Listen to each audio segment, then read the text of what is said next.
বাহিনীর জন্য কাশফলে নেতাজি প্রতিরোধ বাহিনীর জন্য তালি হচ্ছে না, জোর হচ্ছে না, আর একটু জোর একদম এলাকা যেন ফাটিয়ে তালি হয় কমিটির জন্য, জোর একটু। তো চলুন একদম সরাসরি আজকে আপনাদের আকাঙ্ক্ষিত যা প্রতীকে আপনারা তখন প্রহর বুঝছেন, সেই প্রহর গুলার অবসান শেষ করে আপনাদের সবার আকাঙ্ক্ষিত ওয়ান এন্ড অনলি যার জন্য আপনারা এত রাত পর্যন্ত জেগে রয়েছেন, আসছেন আপনাদের সামনে যিনি ঐশী ভট্টাচার্য। এই চোখের কাজকর্ম দিয়ে সবাই মিলে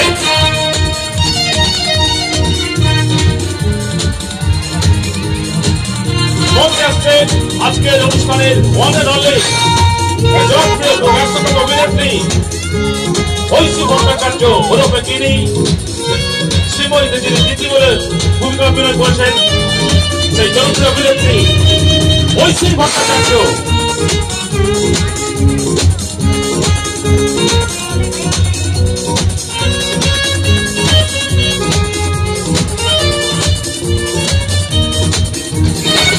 অভিনয় দেখেছি, সবাই মুক্ত হয়েছি, সেই ব্যস্ততম অভিনেত্রী ঐশী ভট্টাচার্য ওরফে যিনি শ্রীময়ী যিনি দিদি।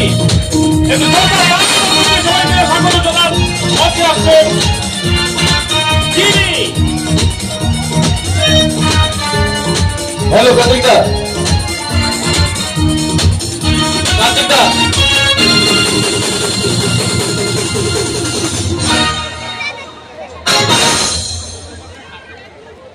কি খবর সবার?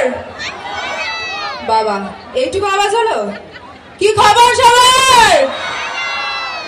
বাহ, খুব সুন্দর। এতটা রাস্তা এলাম, এত সুন্দর সুন্দর মুখ, এত হাসি হাসি মুখ দেখে ক্লান্তিটাই চলে গেল। প্রচন্ড গলা ধরে আছে, তো তা হলেও ওষুধ টষুধ খেয়ে মনে হচ্ছিল গান গাইতে পারবো না, আজকে কথাই বলতে পারবো না, কিন্তু ওইখান থেকে আস্তে আস্তে আর এখানে এসে এত সুন্দর মুখগুলো দেখে মনে হচ্ছে এবার গানও গাইবো, নাচবো, কথাও বলবো। যাই হোক, এই চিৎকারটা একটু বাড়বে তো যতক্ষণ মঞ্চে আছি? বেশ, ঠিক আছে। আচ্ছা, সবাইকে প্রথমেই হ্যাপি নিউ ইয়ার, নতুন বছর।